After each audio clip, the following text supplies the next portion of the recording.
Okey bang, Assalamualaikum. Waalaikumsalam. Tempat ni Akal di Ulu. Kenapa abang panggil tempat ni Akal di Ulu?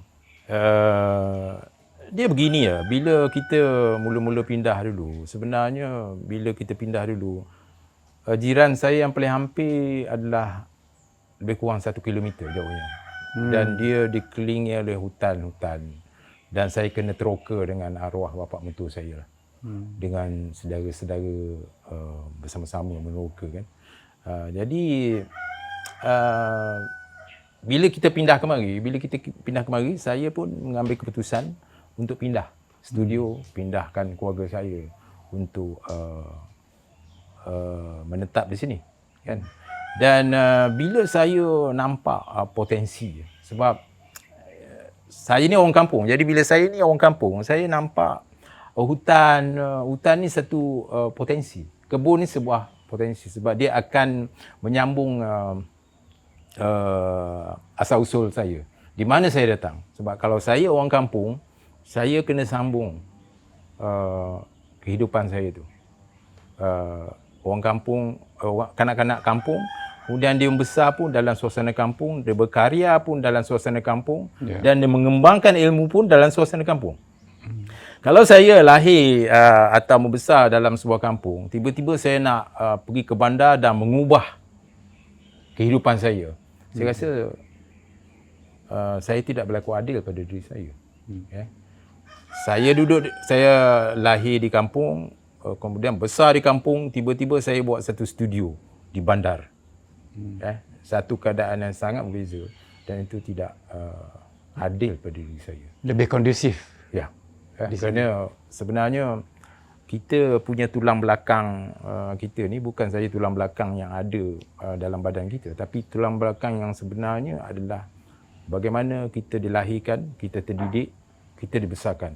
Itulah tulang belakang kita sebenarnya. Dan inilah sebenarnya yang kita tidak boleh tukar, dan inilah sebenarnya yang akan menjadi satu platform ya. Platform dasar kita bekerja, cara kita berfikir begitu.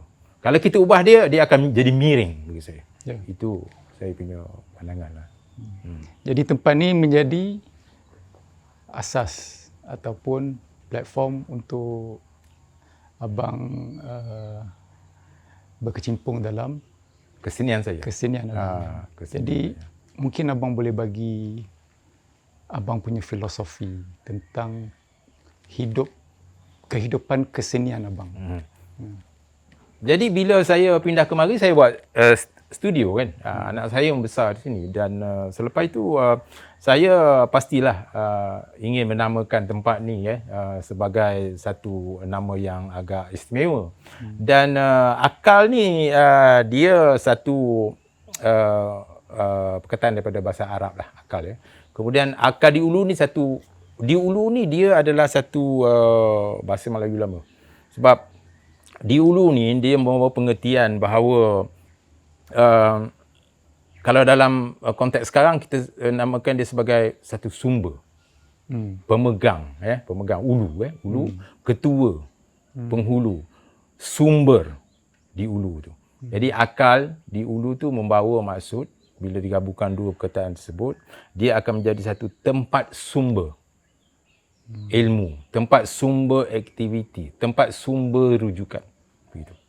Tetapi tanggungjawab dia besar ya, sebab bila saya namakan sebagai Akal di Ulu, sangat besar tanggungjawab saya, kerana saya tak bolehlah namakan dia sebagai Akal di Ulu, tapi dia tak boleh dijadikan sebagai tempat satu sumber ilmu kan. Dia jadi tempat berjoget atau karaoke.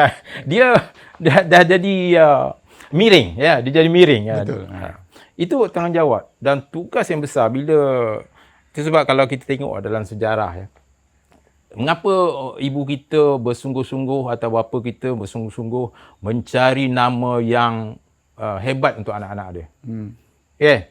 Kerana dia mahu anak dia membawa nama tersebut seperti adanya. Kalau nama kita tu nama yang sangat bagus, tetapi perangai kita buruk, kecewalah ibu bapa kita kan. Dia begitu. Jadi bila saya namakan tempat ni sebagai Akal di Ulu, saya sudah bersedia untuk memikul tanggungjawab yang besar tu. Begitu. Ya. Dan oleh kerana itu bila saya pindah kemari sepenuhnya tahun 2002, saya buat satu projek bersama dengan Puan Salma Abu Mansur. Saya membuat projek dengan Encik Sigaharu kawan kami daripada Jepun, dengan Tengku Sabri, membuat satu projek outdoor installation di tempat ni tahun 2002. Cik Nazli ingat tak? Ya.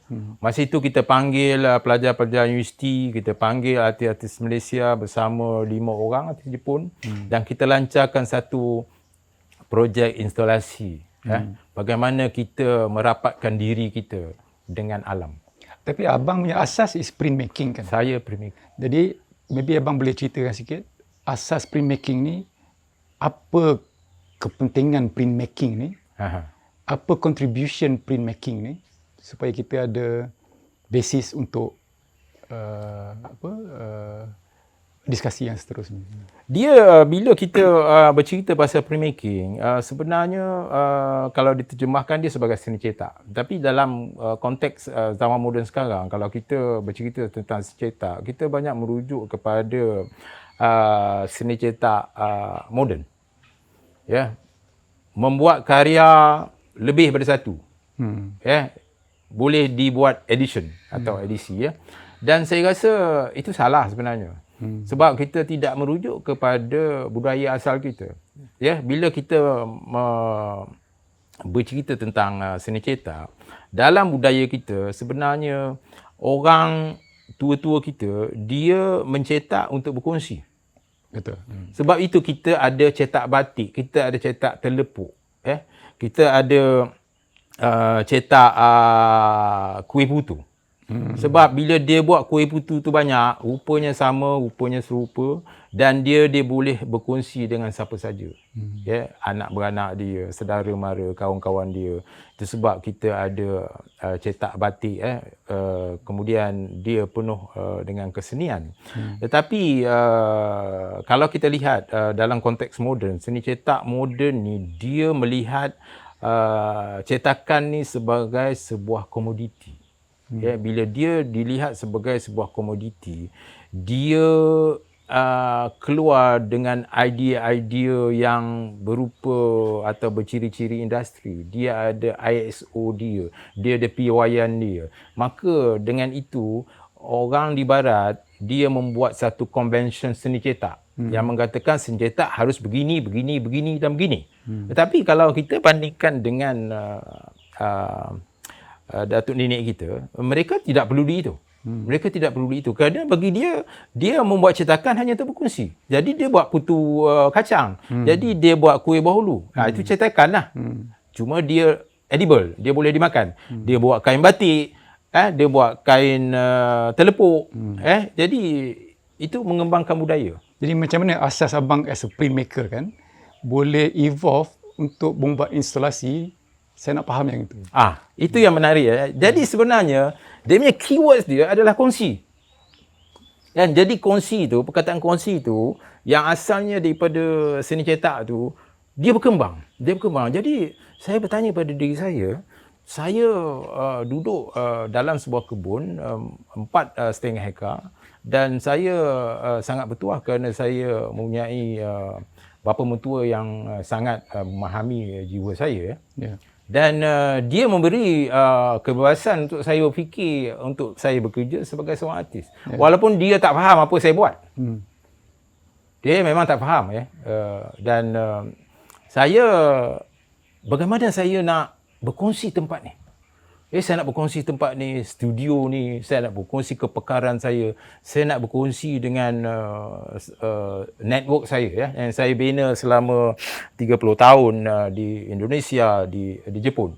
Bagaimana saya nak berkongsi semua kepekaran, tenaga, network saya. Jadi kerana itu saya buat off-wall pedestal.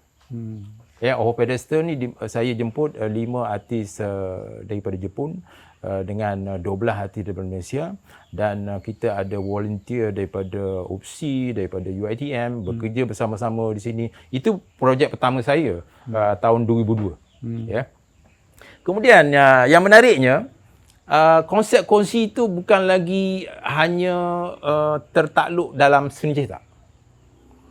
konsep kongsi sini dia sudah jauh melepasi medium tersebut dan dia berkongsi pemikiran, berkongsi bekerjasama, berkongsi makanan, berkongsi tempat, berkongsi studio begitu.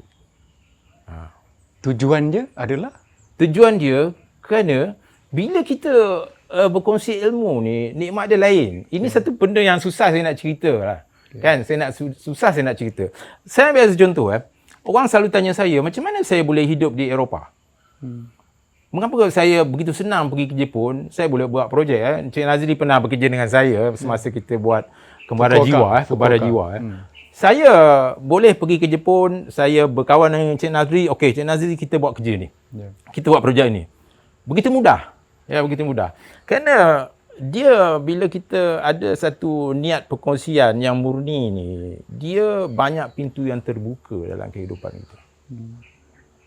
Ini yang sangat sukar lah untuk diceritakan. Yang ni yang saya nak cuba, bukan nak frame, memahami abang punya kehidupan dalam seni.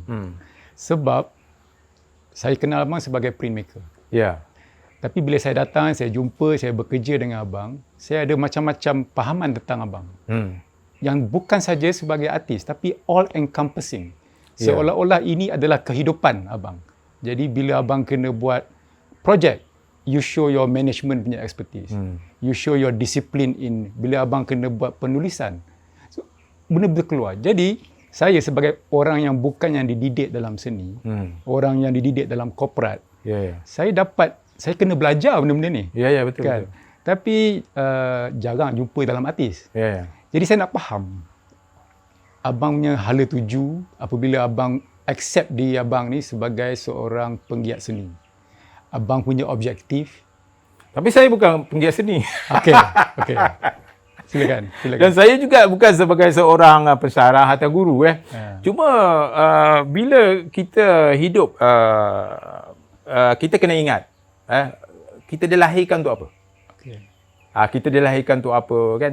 Dan kita selalu diajar, manusia itu sebagai khalifah, dia menunjuk ajar. Tapi dia bukan guru, dia bukan pensyarah. Okey, saya faham. Itu dia punya keywords dia. Kan? So bila abang jumpa tu, bila you jumpa you punya purpose in life ni kan, you grow up dari kampung, you pergi belajar apa semua, and then suddenly you jumpa, ini yang aku nak buat dan aku akan bertawakal dengan ni. Ya, betul. Bertawakal dengan ni. And then sebab abang buat statement, saya beruntung kerana saya ada mertua yang memahami. So bila abang jumpa ni, apa yang menekatkan abang?